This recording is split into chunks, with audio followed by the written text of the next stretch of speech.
Assalamualaikum warahmatullahi wabarakatuh. Saya Lailatul Naim binti Marwan daripada Usuluddin Kaunseling Semesta 7, wakil kepada sahabat-sahabat saya Nurul Nadira binti Abdul Wahab serta Nur Fatin binti Saidin. Saya akan membentangkan untuk subjek kajian ilmu tarikat. Berkaitan dengan subjek ini, antara buku yang menjadi pilihan kami adalah berkaitan dengan Tarikat Naqsyabandiyah. Berkaitan dengan biodata pengarang, buku ini ditulis oleh H.A. Fuad Said, dilahirkan pada 25 Mei 1924 di Tanjung Putra, Langkat. Merupakan cucu Sheikh Abdul Wahab Rokan Al-Khalidi Naqsyabandi. Mendapat pendidikan tertinggi dari Fakulti Hukum Medan. Antara penulisan beliau adalah Ensiklopedia Islam, Majalah Al-Islam, dan menerbitkan sebanyak 70 buah buku novel dan ilmiah. Okey. Seterusnya, berkaitan dengan ulasan buku ini, antara metodologi buku yang digunakan oleh beliau adalah beliau banyak mengemukakan tajuk serta huraian dan didatangkan ayat Al-Quran atau hadis untuk menguatkan hujah. Boleh dikatakan di sini, di antara mesej-mesej yang ingin disampaikan oleh beliau telah dikukuhkan melalui huraian yang dengan lebih jelas serta dibuktikan melalui ayat-ayat Al-Quran juga hadis bagi menguatkan sesuatu hujah tersebut. Okey, berkaitan dengan topik utama dalam buku ini iaitu ulasan buku. Buku ini bermula dengan ajaran menurut Najmuddin Amin Al-Kurdi dalam kitabnya yang bertajuk Tanwirul Qulub. Dalam kitab Tanwirul Qulub ini, beliau telah memperkenalkan mengenai ajaran dasar tentang Tarikat Naqsyabandiyah. Antara amalan utama yang ditekankan dalam Tarikat Naqsyabandiyah adalah zikrullah. Zikrullah ni atau lebih kita kenali sebagai zikir. Beliau menyatakan bahawa zikir ini terbahagi kepada dua, iaitu pertama melalui hati dan yang kedua melalui lisan. Apa yang kita dapat fahami, hati itu sesuatu yang kita tidak zahirkan, yang mana ianya berada di dalam, manakala lisan tersebut sesuatu yang kita lafazkan dengan nyata, yang mana kita dapat lihat dengan panca indera. Okey, zikir lisan iaitu menyebut nama Allah dengan bersuara, iaitu dengan jelas yang mana kita boleh dengar.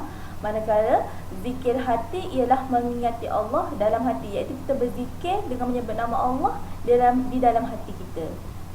Okey. Seterusnya, buku ini juga membincangkan mengenai permasalahan rabitah, iaitu menghadirkan wajah guru atau syekh ketika berzikir. Okey, apa yang kita fahami masalah rabitah ini iaitu membawa maksud kita mengingati wajah syekh kita ketika kita berzikir. Ada pendapat mengatakan bahawa kenyataan ini sama sekali tidak boleh diikuti, dan ada sebahagian pendapat mengatakan ianya boleh atas sebab-sebab tertentu. Okey. Seterusnya adalah mengenai persoalan halwat, iaitu mengasingkan diri atas bimbingan guru. Dalam Tarikat Naqsyabandiyah, seseorang yang mengamalkan tarikat ini dikehendaki untuk berhalwat bagi mengasingkan diri mereka daripada orang ramai. Dalam mereka berhalwat ini, mereka tidak dibenarkan memakan sesuatu yang bernyawa. Maksudnya mereka tidak boleh memakan apa-apa jenis makanan yang bernyawa.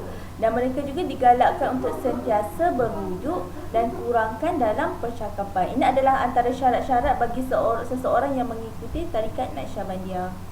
Okey, yang seterusnya, di dalam buku ini beliau juga menerangkan syarat-syarat untuk seseorang itu menjadi mursyid, yang mana mursyid itu merupakan seseorang yang memimpin di dalam sebuah kumpulan tarikat.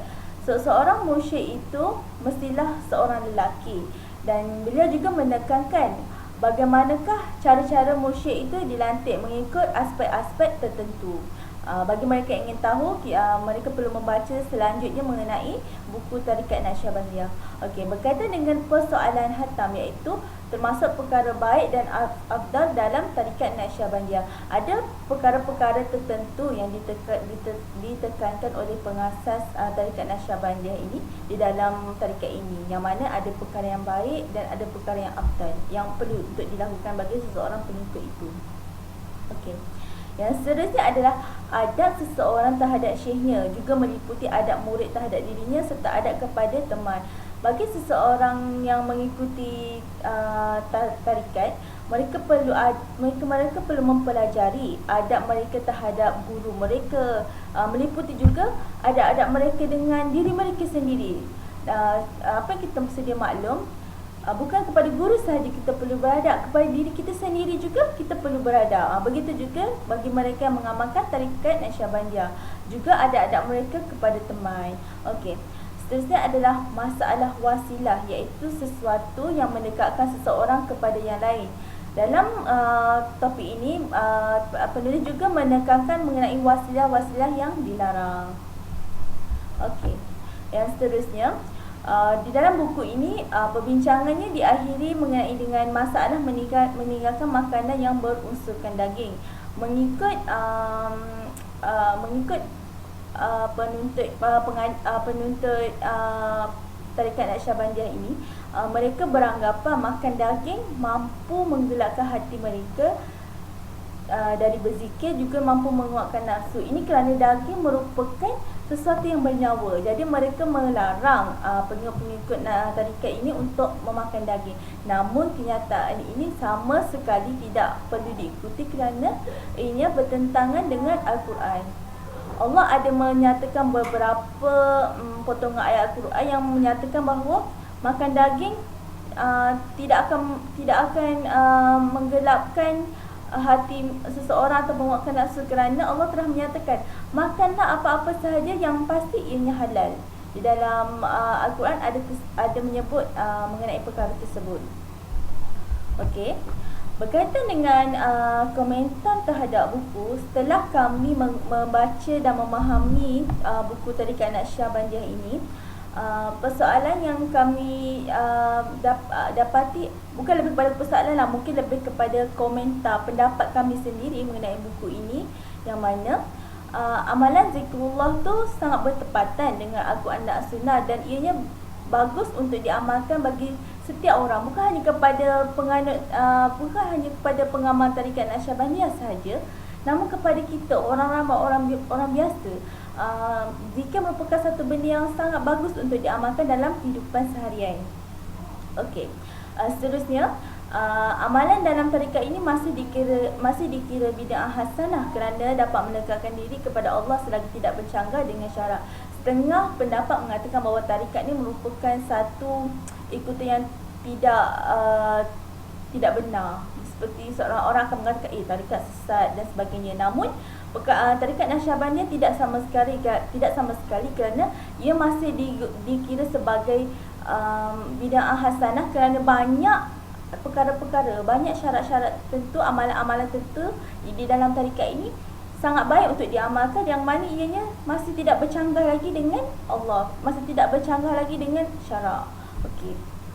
Seterusnya adalah permasalahan tentang hubungan rohani antara yang hidup dengan yang mati.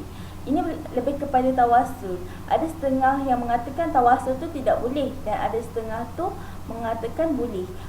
Jadi bergantung kepada hujah-hujah tertentu bahawa tawasul itu masih boleh diamalkan, yang mana ada kalanya mungkin ia menjadi permasalahan. Namun kepada adanya bukti-bukti tertentu, ayat-ayat Al-Quran tertentu yang mana menyatakan bahawa tawasul tu masih boleh diamalkan.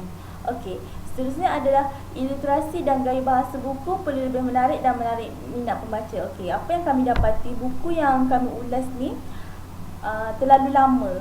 Dari segi penulisan, dari segi gaya bahasa yang digunakan sudah terlalu lama, yang mana mungkin setengah pembaca bila membacanya mungkin sukar untuk memahami, kerana buku ni diterbitkan sudah terlalu lama tempohnya. Jadi mungkin dari segi pembaikan kita boleh membuat penulisan semula kepada mereka-mereka yang mempunyai ilmu dalam bidang ini untuk memperbarui mengenai buku ini. Jadi kita boleh menarik minat banyak pembaca untuk lebih memahami mengenai tarikat Naqsyabandiyah. Okey, sekian daripada saya. Terima kasih kepada yang sudi mendengar. Wabillahi taufiq wal hidayah. Wassalamualaikum warahmatullahi wabarakatuh.